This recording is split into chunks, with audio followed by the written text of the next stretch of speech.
एक बार कुछ विदेशी यात्री भारत भ्रमण के लिए आए। उन्होंने भारत के अनेक धार्मिक एवं सांस्कृतिक स्थलों का भ्रमण किया। भ्रमण करते करते एक दिन वे एक महात्मा के पास पहुंचे। महात्मा ध्यान मग्न थे। उनके सामने बहुत से साधक बैठे हुए थे।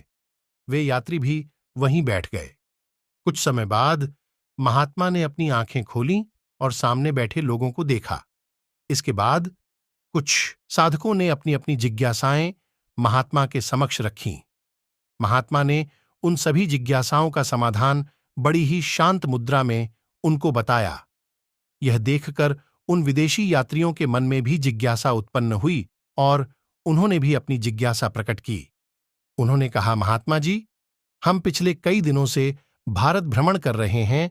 जहां भी जाते हैं वहां पर लोगों के मुख से यही सुनते हैं कि धर्म करना चाहिए, धर्म ही सब कुछ है, इसके अतिरिक्त कुछ नहीं।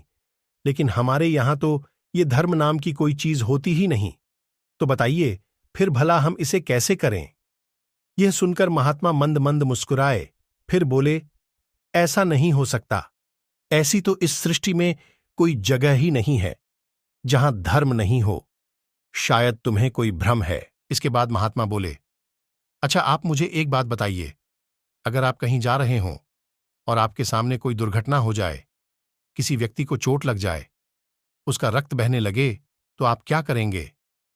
महात्मा की बात सुनकर यात्री बोले, सर्वप्रथम हम उसका उपचार करेंगे, उसको चिकित्सालय पहुंचाएंगे, उसके घर वालों को सूचना देंगे और उससे संबंधित जो भी आवश्यक कार्य होगा वो सब करेंगे। यह सुनकर महात्मा बोले, यही तो धर्म है। और धर्म क्या है? सबसे बड़ा धर्म यही है। यह सुनकर यात्री बोले, लेकिन हमारे यहां तो इसे हेल्प, सहायता कहते हैं। पर अब समझ में आ गया कि सहायता ही धर्म होता है। और वे सब प्रसन्न मन से अपने गंतव्य की ओर प्रस्थान कर गए। इस प्रसंग से हमें यह प्रेरणा लेनी चाहिए कि सबसे बड़ा धर्म होता है प्राणी मात्र की सहायता करना।